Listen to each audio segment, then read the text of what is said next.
What's going on, everyone? It's JB. Welcome back. We are here for episode 7 of Paving the Way. It's me and then my partner, Patrick. There he is, just on time. That's Patrick. So I was actually introduced Patrick as Chimin.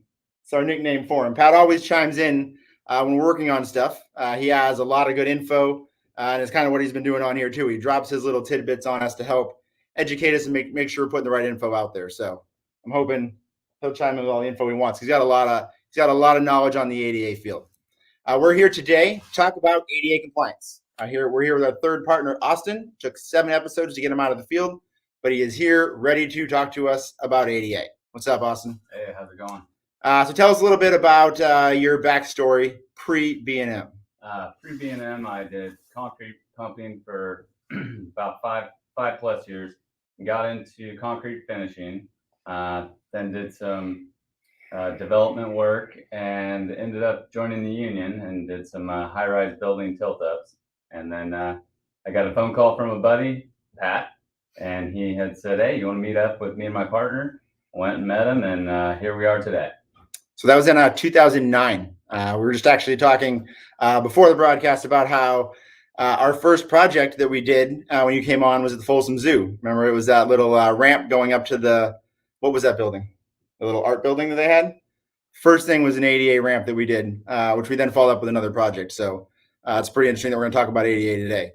So tell us about what you've done since you've been here, which direction you've gone. I kind of went into overseeing project managers, overseeing the projects, kind of do full fleet management. I've got a lot of different titles. Kind of whatever gets thrown at me, I'll try to take care of best I can, but mainly focusing on the field work with crews. Yeah, we actually jokingly call Austin the construction czar because he literally handles everything construction. I'm big on nicknames, just kind of breaking them out now because I haven't on the podcast before, but I love nicknames. So they both have tons of nicknames, which I will bring up many, many times because I just think it's funny. So ADA, what is ADA, Austin? ADA is the Americans with Disability Act. What this is it's an act that was set in place to provide safe access. Just got a question, which you already answered, so that was pretty spot on. I said, what does ADA stand for? So I didn't mean to stop. But what it does is it provides safe access to people with disabilities to all public buildings. And it's actually the law. It's not a suggestion, right, Pat? Right. So the reason you see a lot of ADA work going on is because of the lawsuits. There have been lawsuits. There's lawyers who actually solely go out and look for these kind of things. They look for ADA violations. And it's become a big deal. Actually, in California, there's been 25 to 35,000 ADA cases alone that were brought in the last couple of years. So it's crazy how big it's becoming out here. What actually happens with those two is if you decide to fight this and you go to court, you're going to lose. If your business is not ADA compliant, then you are not compliant and you can't win a lawsuit. Your best bet is going to be to take a fine and then do the repairs. We think there's a lot of things that you can do to protect yourselves from these, to make you not a target for ADA while making yourself compliant. So that's kind of what we want to talk about today. Our goal with these podcasts is to give you that inside info to make things easier for you and for you to protect yourself and reduce your liability. All right, Austin. So let's talk about an ADA property. How can I tell if something is ADA compliant, like a property? When I first drive into a business, I'll look for handicap stalls. That's the first thing. Everybody knows what they look like. Everybody's seen them. And if those aren't there, then you know, as a property manager, property owner, that you got a problem. After that, you'll look for these yellow. What's a parking stall made up of? Parking stall is made up of a 9 by 18 foot striped, very easy to identify. You'll see signage. And there's hash marks on the side too, right? It's a stall with the hash marks on the side. That's for them to get out. Do they need to be on a certain side? It depends. There's the van access. The stalls are a little bit bigger. Okay. Per van. Okay. So sorry, the stalls are the number one thing we look for. Stalls. And then where do you go from there? Going from there, just driving through, you'll see these little yellow bumpy things that everybody hates, driving their shopping carts over and all that. That's definitely the second thing that I look for. They're very important. Basically, it's for the blind, leading into a roadway, a parking lot, somewhere where a vehicle will be traveling. So those are really important and for safety. Those are called truncated domes. And they are called truncated. So those truncated domes need to be connected to the handicap stall also, though, right? So if I find that handicap stall, there should be domes that are attached to that stall. Correct. Okay. And what else would go with that? What makes it complete? For us, we can come in and we'll do like a complete project. So we'll do just the stalls with a little bit of ADA compliance and the ramp. So what else goes with stalls and a ramp? Path of travel. Huge. Getting them from the stalls to the business. That's number one thing. You definitely have path of travel. What's the path of travel made up of? Path of travel is made up of no more than 2% cross slope, leading them into the business. Okay, so we're going to actually cut to, we have another project manager in the field, Josh McGee. We're going to bring him in. He's out of Dutch Bros. So this is a project that we did recently. You can see Dutch Bros in the background. This is on Howe Avenue. We helped them get this all built up so they get open. Are they open, operational right now, Josh? They are fully operational at this point. The drive-through is extraordinarily busy, and they are rocking and rolling. As they always are. Who did we do this project with? This was with Azevedo Construction. Azevedo. They're a great customer. And so why don't you show us, Josh, can you show us what the path of travel look, or the ADA parking stall looks like? Yeah, I'll walk us over here to the ADA parking stall we installed over here. We were working with an existing parking lot that's been here for several decades and was very rolly, very out of compliance. So I'll kind of pan over here and you can see that those are the cross hatches that Austin was talking about, as well as the paint markings indicating that it's a handicap stall. And when we come here and do this asphalt, this entire section, including the parking stall and the crosshatch, needs to be less than 2%. And as you can see, we are currently at 1.4% going that way and 0.9% going from front to back. So this parking stall is completely in compliance, and we took something that was very much not so and made it like that. And then coming forward, you can see the truncated domes that Austin was also mentioning. These indicate that the person using the handicap access is either entering or exiting a roadway. These also need to be at 2% or less. You can see that we are at 0.8% going left to right, and front to back, we are at 1.1%, which is an extraordinarily flat road surface.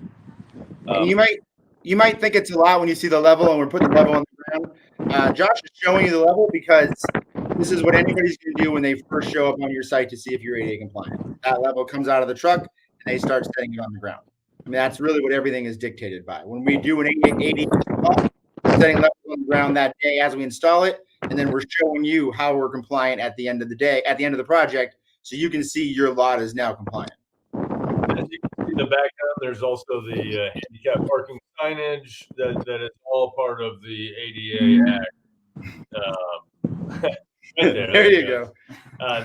Those need to be set at certain heights. There's a ton of different stipulations that you have to know to make sure that you're hitting each different item and being in compliance all the way around. The great thing about these domes, the great thing about these domes and these ramps and the signs when they're put in properly, when you're driving down a main throughway or a main road and you're looking at these businesses from side to side, you can see those domes from the street. You can see the signage. You can see the striping because it all sticks out and you can tell. That being said, when you are a lawyer driving around looking for ADA, you can see that it's not there. And it becomes very obvious. That's when they go and they look deeper, and you find getting these stalls updated soon and that area, it just kind of makes them breeze past you. It makes it a lot easier, and it reduces your liability. Property manager, property owner, just quick little things to look out in your parking lot. Because if they're not there, then you got to give us a call. Yeah. All right. Thanks, Josh. Thanks for telling us about the project, for showing us the Dutch Bros. If you want to grab some Dutch Bros and bring it back in, that'd be great. You're heading back this way. Definitely. Thanks a lot. All right, man. Thanks a lot. Get back to work. All right. So ADA, do we kind of hit all the main spots? Anything else that I missed that we want to talk about? I mean, one thing about ADA is it's kind of ever changing. They're constantly making small revisions to the codes. But once you do an ADA project and you come in and you get yourself into compliance with the codes that are existing at that time, even when they change the codes, you're still considered compliant. Anytime a commercial building wants to do a remodel, they have to allocate a certain portion of the budget to being towards ADA work. That can be exterior, which is great for us, or it can be interior work, making sure your doorways are wide enough, your sinks, have access for people in wheelchairs. The toilets are at certain heights. There's all kinds of other codes. We stick to the stuff outside. Yeah. There was a question asked by Jason about if we drive around looking for ADA work and people that are not compliant. We actually, we don't. We actually work with a lot of property managers and general contractors. We want to help people who have these properties and help them fix them so they can reduce their liability. We don't really drive around. Not to say that there definitely are people driving around Yeah. looking to see if you're compliant or not, or if you've made an effort to become compliant, which protects you. Once you start to make the effort, that protects you from being sued. Yes. And that's really what we're showing. And really, if you're going to choose to spend the money on something, when you're doing the remodel, when you're putting it outside, it shows everyone else that you're putting in the effort. It's not secret hidden things like the toilets and the sinks that most people don't see.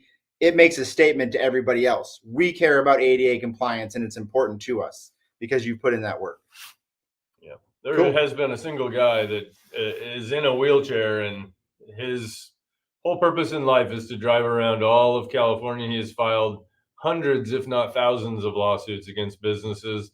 There's a little place in Folsom I used to go eat that basically had to shut down after he went there and shook him down for some money, and they couldn't afford to give him money, couldn't afford to do their ADA upgrades, so they closed the business. Do I agree with that? Not by any means of the imagination. Is it the world we live in? Yes, it is. But- so the best thing you can do is protect yourself ahead of time. And that's what we're here to help you do. If you have questions on that, please reach out. I mean, you can get to us online. I think everywhere along this video, there's a link you can follow. You can go to our website. You can call Austin's personal cell phone. Yeah, it's at Yeah. 916. So, Austin, anything else that you can enlighten us with ADA? Yeah, we're here to help you. So it's never too late to have us come out and check your parking lot for you. We can give suggestions. We can, if you feel like you're out of compliance, we're here to help and make it so you don't have the problem. Yeah. And this also ties back to our site assessment, which we can come do. We'll come out for property managers and we'll come out and do one of your properties and do a full site assessment. This kind of shows you what you're looking at. It shows the ADA, it shows the asphalt and the condition of it. It shows your curbing and your other concrete work. It kind of gives you a breakdown of where your property is so you can see what you're looking at, because then you can also compare that to years in the future and see what's happening to my lot. How is it getting worse? How are these things getting not better? How are they getting worse? Yeah. Cool. So check us out on Facebook, everything else. I don't know what I'm supposed to pump. Instagram, There we go. LinkedIn, bm-builders.com. Come on down to the office if you want to talk to us. Our address is all over the place. We're here. We've been here for a long time. We're not going anywhere.